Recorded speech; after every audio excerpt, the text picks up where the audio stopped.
घराचे स्वप्न तुमचे, जबाबदारी आमची. Satelkar builders and developers Kankavli railway station लगत साकारत आहेत समर्थ साई रेसिडेन्सी. 6 मजली इमारत, पोद्दार इंटरनॅशनल स्कूल अगदी हाकेच्या अंतरावर. 1 BHK 2 BHK फ्लॅट उपलब्ध. बिल्डिंग लगतच डेव्हलपमेंट प्लॅन मधील 12 गुंठे राखीव खुले गार्डन क्षेत्र. सागवानी फ्रेमसह मुख्य दरवाजा, 24 तास पाणी, लिफ्ट, ग्रेनाइट किचन ओटा, कन्सिल फिटिंग मॉड्युलर स्विच. संपर्क 9420 73 94 18 आणि 8605 74 10 30.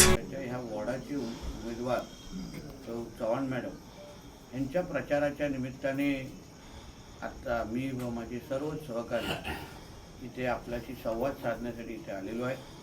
त्या निमित्ताने उपस्थित असलेले आमचे डॉक्टर शेळकेजी, आमचे विशाल कामत, डॉक्टर नाटेकर, आमचे भारतीय जनता पक्षाचे ह्या मंडळाचे अध्यक्ष मिलिंद मिस्त्री, आमचे सरपंच गुरवजी, उपस्थित असलेले सुशील सावंत, आमचे इगूजी, आमचे काटकर सर, उपस्थित सगळेच प्रमुख मान्यवर, उपस्थित असलेले सर्व वडीलधारी मंडळी, बंधू भगिनींनो आणि माझे सर्व तरुण मित्रांनो, आज आपल्या वॉर्ड क्रमांक 11 इथल्या प्रचार सभेच्या निमित्ताने मी आपल्या सगळ्यांशी संवाद साधण्यासाठी आवर्जून मी आता इथे उपस्थित आहे.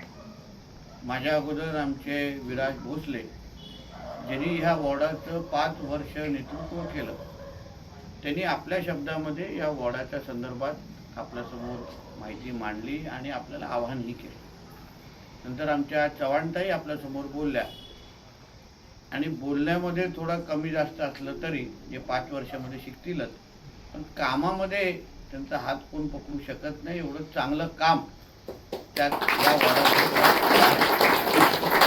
शेवटी आपला नगरसेवक कसा असावा, तर सर्वात महत्त्वाचं म्हणजे त्यांनी समाजसेवेच्या त्यांनी थोडी तरी त्याच्याकडे जाणीव असावी किंवा समाजसेवेमध्ये कुठलं ना कुठेतरी कामामध्ये त्याचं लक्ष असावं.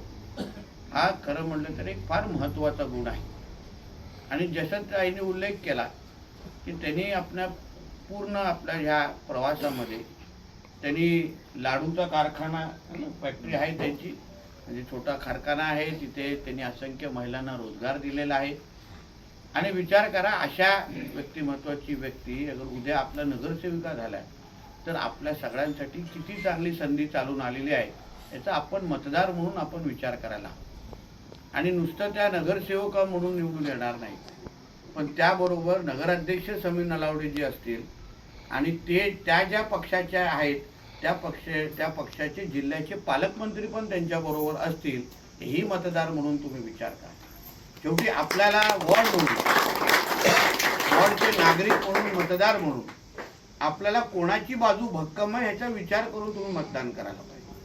की कोणाला मतदान केल्यानंतर आमच्या वॉर्डातली कामं होतील, आमच्या वॉर्डामध्ये जास्तीत जास्त कोण निधी आणू शकतो, आमच्या वॉर्डामध्ये कोणाकडे निवेदन दिल्यानंतर सत्तेचे प्रतिनिधी कोणाबरोबर बसलेले आहेत याचं साधं समीकरण तुम्ही सगळ्या जणांनी मतदार म्हणून लावून ह्या निवडणुकीकडे पाहिलं पाहिजे.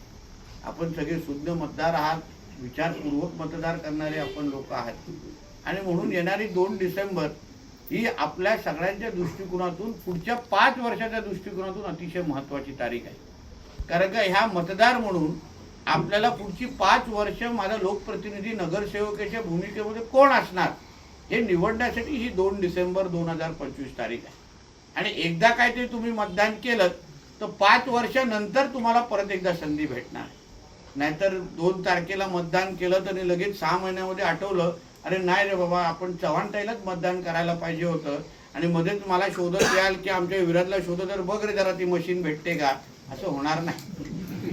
EVM काय आमच्या घरात ठेवलेले नाही. म्हणून लोकशाहीमध्ये 5 वर्षामध्ये आपल्याला एकदा तो अधिकार मिळतो. आणि हा 2 डिसेंबरची तारीख आपल्या सगळ्यांसाठी अतिशय महत्त्वाची आहे. आणि म्हणून या सगळ्याचा विचार आपण मतदार म्हणून करायला हवा की ज्या बाजूनी चव्हाणताई आहे, ज्या बाजूनी आमचे समीर नलावडे आहे, त्या बाजूनी पंतप्रधान मोदीजी पण आहेत, त्या बाजूनी मुख्यमंत्री फडणवीस साहेब पण आहेत, त्या बाजूनी खासदार राणे साहेब पण आहेत, आणि त्याच बाजूला सिंधुदुर्ग जिल्ह्याचा पालकमंत्री म्हणून मीही त्यांच्याबरोबर उभा आहे. हा विचार करून तुम्ही 2 तारखेच्या दृष्टिकोनातून पाहिलं पाहिजे. तसंही तुम्ही बघा, तुम्ही बातम्या वाचत असाल, सोशल मीडिया पाहत असाल, आम्ही ज्यांच्या विरोधात किंवा ज्यांना प्रतिस्पर्धी म्हणून लढतोय त्यांच्यावर त्यांचे नेते पण तेच बोलत आहेत की आम्हाला आमच्या वॉर्डाचा विकास करायचा असेल, कणकवलीचा विकास करायचा असेल तर आम्ही जिल्ह्याच्या पालकमंत्र्याकडे जाऊ. आता ह्या माझ्याच पक्षाचे आहेत, त्यांचं काम करण्याअगोदर मी ह्यांचं काम करणार की नाही? साधं समीकरण आहे. आणि म्हणून इकडे तिकडे विचार करण्यापेक्षा, दुसऱ्या बाजूनी इकडे येण्यापेक्षा थेट चव्हाणताईंना मतदान केलं, थेट आमच्या समीर नलावडेला मतदान केलं तर ते थेट मतदान पालकमंत्र्याच्या पारड्यामध्ये पडेल हा विचार करून तुम्ही मतदानाच्या इकडे पाहिलं पाहिजे. शेवटी या वॉर्डामधले असंख्य महत्त्वाचे प्रश्न आहेत. आमच्या विराजनी 5 वर्ष काम करत असताना अतिशय चांगला संवाद माझा आणि त्याच्यामध्ये होता. आणि म्हणून जिकडे तिकडे शक्य, पण तेव्हा मी विराज जेव्हा नगरसेवक तेव्हा मी फक्त आमदार होतो.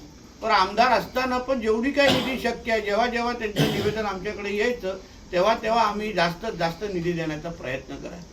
आता तर जिल्ह्याच्या विकासाची निधीचे चाव्याच माझ्याकडे आहेत.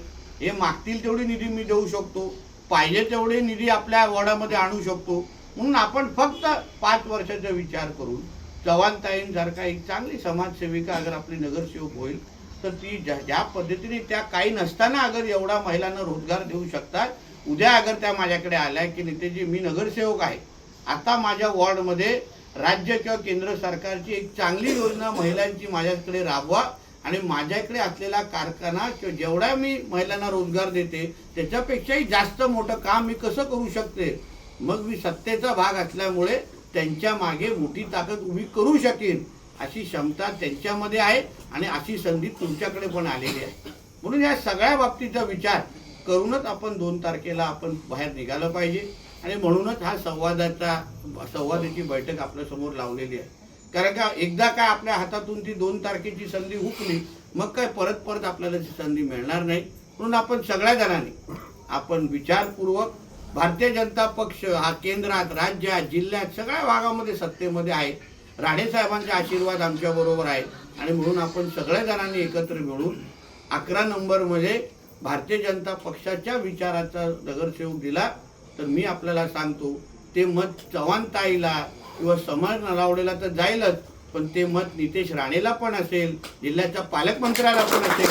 हे लक्षात ठेवून आपण मतदान करावं एवढी विनंती आपल्याला ह्या निमित्ताने करतो. इथे ताज्या अपडेट्स आणि ताज्या बातम्यांसाठी आजच सबस्क्राईब करा आपला Sindhudurg digital news channel. Like करा, शेअर करा, कमेंट करा आणि महत्त्वाचं म्हणजे बेल आयकॉनला क्लिक करायला विसरू नका.